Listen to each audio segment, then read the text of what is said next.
टुनटुनी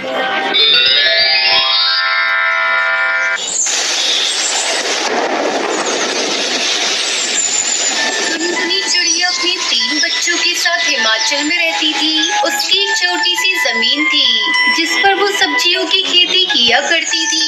इस बार सभी पक्षी अपनी अपनी फसल देखकर बहुत खुश हो रहे थे। वो भी अपनी फसल देखकर बहुत खुश थी, लेकिन उसकी खुशियों पर पानी फिर गया। अचानक रात में बहुत तेज बारिश होने लगती है। हे भगवान, बिन मौसम इतनी तेज बारिश हो रही है। अगर ये बारिश जल्दी नहीं रुकी तो खेत में पानी भर जाएगा और सारी सब्जियां सड़ जाएंगी। हमने क्या क्या सपने देख रखे थे। ऐसा लगता है कि अब एक भी सपना पूरा नहीं हो पाएगा। ऊपर वाले ने पता नहीं हमारे बच्चों की किस्मत में क्या लिखा है टुनटुनी। तब तक आप लोग कमेंट में बताएं 750 डिवाइडेड बाय 7 कितने होते हैं। दोनों पति पत्नी रात भर अपने बच्चों के साथ बैठकर बारिश के रुकने का इंतजार कर रही थी, लेकिन बारिश नहीं रुकी। अगले दिन जब टुनटुनी का पति कालू कौवा अपने खेत में जाकर देखता है तो सारी सब्जियां पानी में बह चुकी थी। कालू कौवा उदास मन से अपने घर आता है। टुनटुनी, हम लुट गए, बर्बाद हो गए। अपने खेत में पानी भर चुका है, सारी फसल बर्बाद हो गई। अब हम क्या खाएंगे और बच्चों को क्या खिलाएंगे? मेरी तो कुछ भी समझ में नहीं आ रहा है। तीनों बच्चे भूख से तड़प रहे हैं। सुनो जी, बच्चों ने कल रात से कुछ भी नहीं खाया है। उनके लिए भोजन का इंतजाम करना होगा। मैं क्या करूं टुनटुनी, बारिश इतनी तेज है कि मैं बाहर भी नहीं जा सकता। थोड़ा बच्चों को पानी पिलाकर उन्हें चुप कराओ और बारिश को कम होने दो, फिर मैं भोजन का इंतजाम करता हूँ। थोड़ी देर बाद बारिश रुक जाती है। तब कालू को वो भोजन की तलाश में अपने घर से बाहर निकलता है। तुम बच्चों को संभालो, चारों तरफ पानी भरा है। बच्चों को बाहर निकलने मत देना, मैं अभी भोजन लेकर आता हूँ। काफी देर तक कालू कौवा भोजन की तलाश में इधर उधर भटकता रहता है। तभी उसे एक पेड़ के नीचे भोले बाबा मिलते हैं जो अपनी तपस्या में बैठे होते हैं। वहीं एक काला नाग उन्हें काटने आ रहा था। कालू को अपनी जान की फिक्र न करते हुए उस सांप से बाबा को बचा लेता है।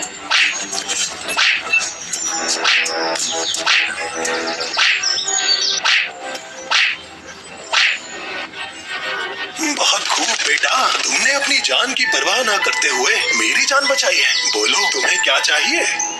बाबा, बारिश में हमारी सारी फसल खराब हो गई। हमारे पास भोजन के लिए पैसे नहीं है।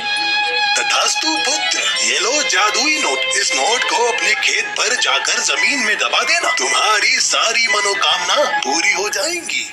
कालू उस जादुई नोट को उठाकर अपने घर लेकर आता है। पापा आ गई, पापा आ गई। पापा, हम लोगों के लिए क्या लेकर आए हो? बहुत जोरों से भूख लगी है, जल्दी से मुझे खाने को दो। टुनटुनी, बहुत तलाश करने के बाद भी मुझे कुछ खाने को नहीं मिला। हम बच्चों को क्या खिलाएंगे? ना पैसे हैं, ना अन्न का एक दाना। टुनटुनी, मुझे एक बाबा मिले थे, उन्होंने एक जादुई नोट दिया है और जमीन में दबाने को कहा है। अगले दिन जब बारिश रुकती है तब टुनटुनी उस जादुई नोट को खेत में बो देती है। कुछ दिनों बाद जब दोनों पति पत्नी अपने खेत में वापस जाते हैं तो उनकी खुशी का ठिकाना नहीं रहता। जहाँ पर उन्होंने जादुई नोट को बोया था वहाँ पर कई पैसों के पेड़ उगाए थे और उन पर 500 के नोट लगे हुए थे। अरे टुनटुनी, ये क्या? अरे अपने खेत में पैसों के पेड़ कहाँ से आ गए? कालू जी, ये सब आपके कर्मों का फल है। अगर आप उस दिन बाबा की मदद ना करते तो आज हमें ये पैसों का पेड़ नहीं मिलता। फिर दोनों पति पत्नी पैसों को तोड़ते हैं और उन्हें ले जाकर बाजार से कुछ खाने को लाते हैं, जिससे उनकी और उनके बच्चों की भूख मिट जाती है। दोनों पति पत्नी पैसों की खेती करके अपने बच्चों के साथ खुशी खुशी रहने लगते हैं। कश्मीर के एक छोटे से गांव में टुनटुनी नाम की एक चिड़िया रहती थी। वो इतनी गरीब थी कि उसके पास 2 वक्त का भोजन भी सही से नहीं हो पाता था। वो अकेली ही रहती थी। उसके घर वालों में से उसके साथ कोई भी नहीं रहता था। उसके पति की मौत हो चुकी थी और उसके बेटा बेटी शहर में रहते थे। पता नहीं आज कुछ खाने को बचा है भी या नहीं, देखती हूँ। टुनटुनी देखती है थोड़ा सा आटा बचा है। टुनटुनी उसी आटे से 2 रोटी बनाती है। जब टुनटुनी रोटी बनाकर खाने जा रही थी तब उसे एक कौवे की आवाज आती है। कौवे की आवाज सुनकर वो बाहर आती है। अरे ये कौवा तो भूखा लग रहा है। ओहो, बेचारा भूख से तड़प रहा है। टुनटुनी ने अपने लिए जो 2 रोटी बनाई थी उसमें से वो एक रोटी उसे दे देती है और वो कौवा रोटी को खा लेता है और फिर वहाँ से चला जाता है। अगले दिन शाम में वापस उसी समय वो कौवा फिर आता है और चिल्लाने लगता है। लगता है फिर वही कौवा आया है। टुनटुनी वापस अपनी रोटी में से एक रोटी दे देती है। कुछ दिनों तक यही चलता है। वो शाम को टुनटुनी को आवाज लगाता और टुनटुनी अपने खाने में से एक रोटी उसे खिला दिया करती। एक दिन वो कौवा टुनटुनी से कहता है, मुझे तुमने कई बार भोजन कराया, बताओ तुम्हें क्या चाहिए? जो भी चाहोगी वो मैं तुम्हें दूंगा। मुझे बहुत कुछ नहीं चाहिए, बस इतना चाहिए कि मेरा गुजारा चल जाए और 2 वक्त का भरपेट भोजन मिल पाए। ठीक है, जैसा तुम चाहो। कौवा टुनटुनी को उसकी जरूरत की सभी चीजें लाकर दिया करता था। एक दिन गांव में बहुत बड़ी बाढ़ आ जाती है। इस बाढ़ में टुनटुनी का घोंसला बह जाता है। हे भगवान, ये क्या हो गया? मैं कहाँ रहूंगी, क्या खाऊंगी? कुछ दिनों तक वो कौवा टुनटुनी के पास नहीं आता है। लगातार 6 दिनों से टुनटुनी भूखी थी। 6 दिन बाद कौवा टुनटुनी के पास आता है। जब वो आता है तब वो देखता है टुनटुनी की हालत बहुत खराब है। वो उड़ भी नहीं पा रही है और अब उसका अंतिम समय भी आ गया है। बताओ तुम्हारी आखिरी इच्छा क्या है? मैं उसे पूरा करूंगा। मैं चाहती हूँ कि तुम मेरे बच्चे जो शहर में रहते हैं उनको मेरे पास लेकर आओ। मैं उन्हें आखिरी बार देखना चाहती हूँ। अच्छा ठीक है। कौवा अपने जादू से देखता है कि वो कहाँ है। टुनटुनी के बेटा बेटी जिस शहर में रहते थे, कौवा वहाँ चला जाता है और उनसे कहता है, तुम्हारी माँ की तबीयत बहुत खराब है। वो अपने आखिरी दिन में आ चुकी है। उनकी हालत बहुत खराब हो गई है और वो अपने अंतिम समय में तुम दोनों को देखना चाहती हैं।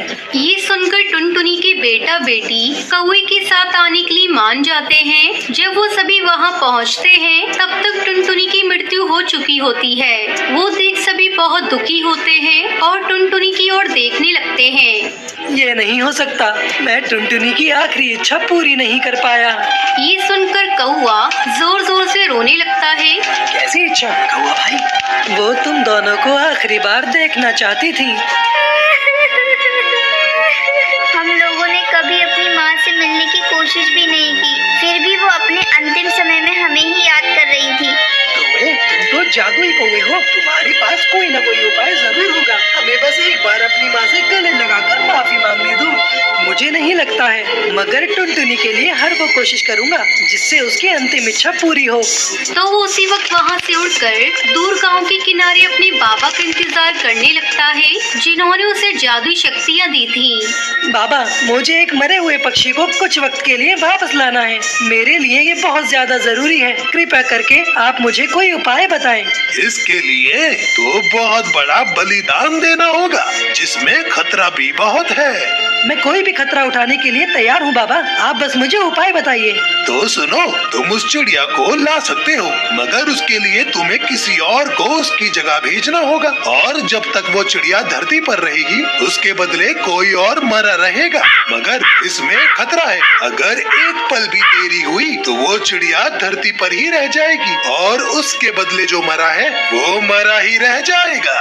कौवा बिना कुछ सोचे टुनटुनी के पास जाता है, उसे वापस बुलाता है और खुद की जान ले लेता है। कौवा जैसे ही मरता है टुनटुनी जिंदा हो जाती है। टुनटुनी उठती है तो अपने सामने अपने बेटा बेटी को देखकर बहुत खुश हो जाती है। मेरे बच्चों, तुम दोनों को मैंने बहुत याद किया। दिन रात बस तुम दोनों के बारे में सोचती थी। हाँ माँ, हमें माफ कर दीजिए। हाँ माँ, हमें माफ कर दीजिए। हम कभी आपकी इज्जत नहीं कर पाए और ना ही आपके साथ कुछ वक्त बिता पाए। कोई बात नहीं बच्चों, मैं तुम दोनों से बिल्कुल नाराज नहीं हूँ। टुनटुनी उन्हें जी भरकर प्यार करती है कि उन्हें समय का पता ही नहीं चलता है और 1 घंटा होने वाला होता है। मगर मैं यहाँ कैसे आई? मैं तो मर गई थी ना।